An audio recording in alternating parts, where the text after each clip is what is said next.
இது மாதிரி ஒரு டீப் ஃபாரஸ்ட்டுக்குள்ள போகும்போது என்னென்னலாம் சார் கண்டிப்பா கடைபிடிக்கணும், என்னென்னலாம் பண்ணவே கூடாது சார்? சிறுத்தை மாதிரி அனிமல்லாம் இருக்கும், அதனால கண்டிப்பா இறங்கவே கூடாதுங்க. இதுதான் முக்கியமான விஷயம். சார் இப்போ முன்னாடி வந்து நம்ம கார் போயிட்டு இருக்கு, கார் வந்து டக்குன்னு நிக்குது அப்படின்னா நம்ம எப்படி புரிஞ்சுக்கிறது? இது வந்து யானைக்காக நிக்குதா, சிக்னலும் சொல்ல முடியாது, கத்தியும் சொல்ல முடியாது, ஏதாச்சும் அனிமலை பார்த்தா? நம்ம வண்டி தான் நிக்குது, மூவ்மெண்ட் இருந்துச்சா எங்க இருக்கு? கீழே தான் யானை இருக்கு அப்படிங்களா? இப்போ கீழே தான் நிக்குது.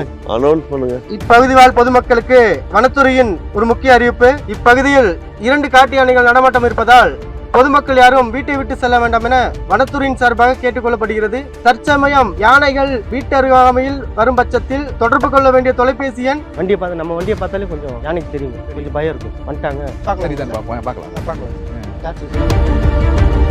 ஒரு 2 மணி நேரத்துக்கு முன்னாடி இங்கே தான் சார் இருந்துச்சு சார், வீட்டு பக்கத்துல சார். பாக்கு மரம் வச்சுக்கிட்டாங்க, அப்புறம்காண்டி வரும். என்னன்னா இப்போ அவங்க எதுவும் தெரியாம உள்ள வெளியேறி வரும்போது அந்த அட்டாக் பண்ணக்கூடிய வாய்ப்பு. பார்த்தீங்கன்னா அந்த சவுண்ட் பார்த்தீங்கன்னா சடசடன்னு ஒரு சவுண்டு கேட்கும்.